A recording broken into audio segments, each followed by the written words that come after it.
Disney made over a dozen titles on the Super Nintendo, with most of them being your typical side-scrolling platformers. Many of these, like Aladdin, are known for being solid games and are a lot of fun. However, one of their games, Goof Troop, took a different approach to an action game and largely flew under the radar. It was much more well-constructed than most gamers ever realized, and never made it into most gaming households. Even today, many retro game fans are aware of it, but haven't taken the time to see what it's actually about. Goof Troop was designed by the Shinji Mikami, original creator of Resident Evil and known as the father of survival horror. While it doesn't have you shooting zombies, it had some similar survival elements present. You can play it single player as either Goofy or Max, or both simultaneously with a friend. I played a ton of this game when I was a kid, and today I'll revisit Spoonerville Island, yes, that's seriously the name, and see if Goof Troop on the SNES is a play or nay. Your story begins with Goofy, Max, Pete, and PJ all fishing near the town of Spoonerville, which was the actual name of the town in the 1992 TV series and popular A Goofy movie. A pirate ship looms over their boats out of nowhere, and Pete and PJ are captured. Goofy, who has no problems exposing his son to certain danger, heads off with Max to follow the ship to Spoonerville Island, the hideout for the pirates. You get these cute little scenes between all levels, and they're written like a fan of the characters would expect. Goof Troop plays like an action game with puzzle elements, a little similar to The Legend of Zelda: A Link to the Past. It might seem like a lofty comparison, but you'd be surprised. You've got your top-down view with individually loaded square screens. Controls are really smooth and don't present any problems at all. Goofy and Max can't directly attack anyone and instead rely on special tools and items scattered around the stages. Goofy moves slower than Max, but does more damage when throwing barrels and pots and stuff. Max is the opposite, a quicker little dude who packs less of a punch. Both characters are totally viable, and it's up to whatever you prefer for who's easier and more fun to play. The object of the game is to defeat the pirates and solve the puzzles to advance through each of the game's 5 stages. Each stage is just the right length for a quick little playthrough, with the full game likely running you an hour and a half or so.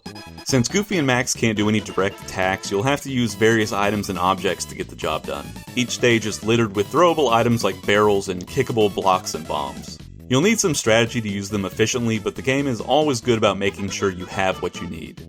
There are several different special items you can pick up and use, some with offensive capabilities and others used for unlocking gates or bridging gaps.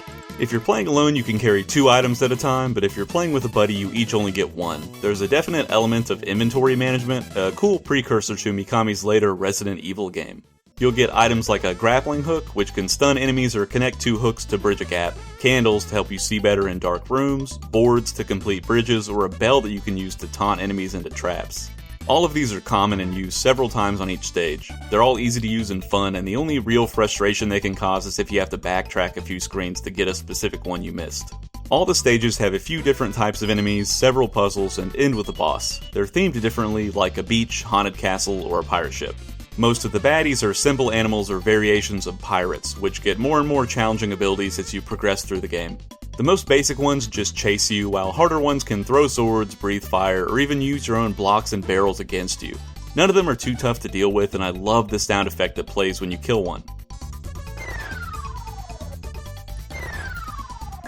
Speaking of sound effects, the sound design in this game rules. All the different kinds of sounds from picking up items, breaking barrels, kicking things, and everything in between are cute and never get old.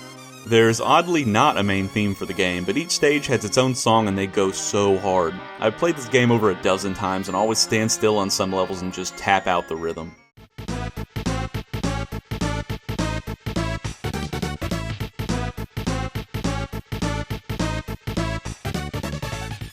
Please, please, please, please go check out this soundtrack. It's short, but it has some straight up gems on it. Each stage ends with a boss battle. They're all pretty easy, quick, and fun, with the exception of one that drags on way too long. They found some clever ways to expand the concept of throwing crap at guys, and the fights all feel unique, if not simple. The primary difficulty of the game comes from block puzzles. You have these little metal blocks that you can kick in a straight line and have to figure out how to get them all in place to solve a puzzle.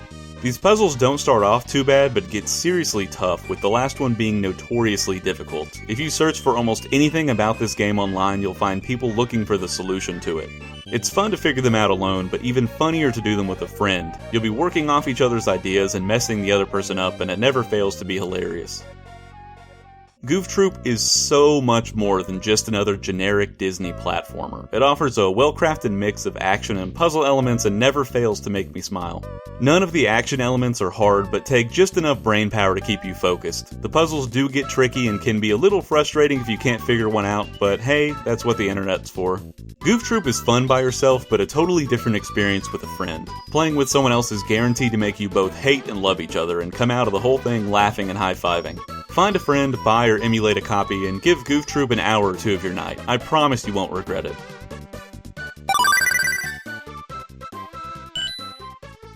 As always, thank you so much for checking out my videos. If you liked the review and want to see more, please like, subscribe, and click the bell to see when I post new videos.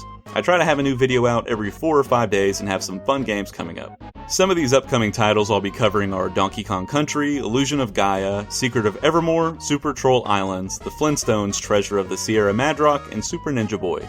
Your support for these videos goes a long way in their creation, and I really appreciate you taking the time to watch.